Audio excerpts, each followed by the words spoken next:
Isang pagbati po sa lahat ng ating mga taga-subaybay. Sa araw na ito ay nais kong ipakita sa inyo ang aking mga alaga. Kung makita niyo itong aking hawak, nagtitimbang ng 6 na kilo, 6 kilo na manok. Ito po ang aking mga alaga rito at siya ang tatay ng aking mga manok.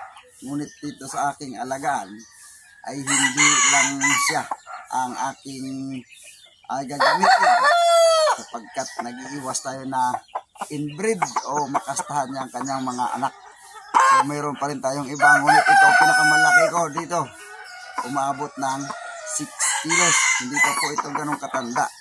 Makita ninyo ang kanyang tahid, maiksi pa. Ibig sabihin, pwede pa siyang lumaki. Ang ganda, di ba? Bukod doon sa aking hawak kanina, ito po isa rin sa mga alaga kong malalaki, sapagkat mahilig tayo sa malaking manok, mga malalaking lahi. Pagka kinatay, sulit, bawing-bawi ka. Ang laki nito ay nasa 4 na kilo rin at ang timbang. Ito ang ginagawa ko rito, siya ang kasta doon sa anak ng una kong hawak kanina para nga hindi nag-inbreed. Ito po isang Rhode Island Red, itong ay manok na ito. So ito po ang aking mga alaga rito at nakakatulong, nakakalibang kapag pagod na galing sa trabaho. Pagdating ay kapag iyo sila tinignan, nakita mong malusog, ganitong lumaki kaganda ang kanyang katawan. So bawi naman sa pagod, stress reliever. Ngunit kapag iyong tutuusin at pinakain sila ng mga pagkain komersyal na binibili natin, talagang magastos po sa totoo lang. Kaya kung inyo napasin sa ating ibang mga video dito, nag-aalaga po tayo ng black soldier fly. Nagpaparami tayo rito sapagkat yung kanilang larva, yun yung panghalili ko sa mga pagkain nito. Although pinapakain ko pa rin naman sila ng mga commercial feeds sa ngayon, pero hindi lahat commercial feeds kasi mahal, malaki. At baka hindi natin kakayanin, magsawa tayo sa gastos. Baka matigil sa pag-alaga kasi malalakihan niya sa gastos. So, sa susunod natin mga video, ipakita naman natin yung mga inahin na malalaki at ang kanilang mga anak. Bakit lumaki yung mga anak? Kasi malaki yung tandang, malaki rin yung mga inahin. So ito ang ginagawa ko, dalawa yung aking lalaki, para yung anak ng isa, yung isa naman ang magkasta para maiwasan yung inbreed. Although hindi tayo nagpapapuro kasi hindi naman talaga tayo breeder na nagpapakilala, pero meron tayong mga linaline breed at saka ini-inbreed.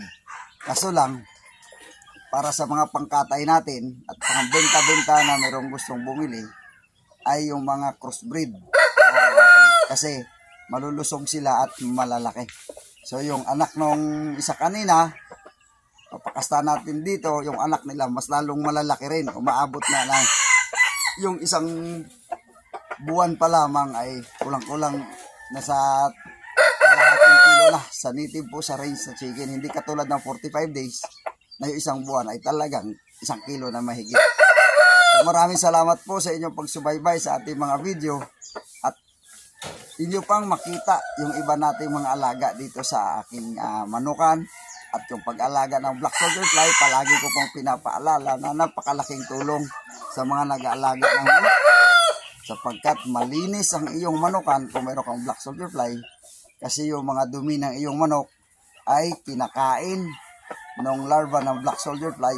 Ito ay naging isang organic fertilizer na tinatawag lang BSF Frost. Kaya walang amoy ang iyong manukan at nakakatipid ka pa sa patuka ng iyong mga manok, kasi yung mga larva ng black soldier fly ay yun ang iyong ipinapakain. So abangan ninyo ang mga iba pa nating mga alaga dito sa ating manukan at ang tutorial sa pag-alaga ng black soldier fly. Marami kasi nagtatanong, paano ba mag-alaga ng black soldier fly? Ano mga kailangan kagamitan para sa pag-alaga ng black soldier fly?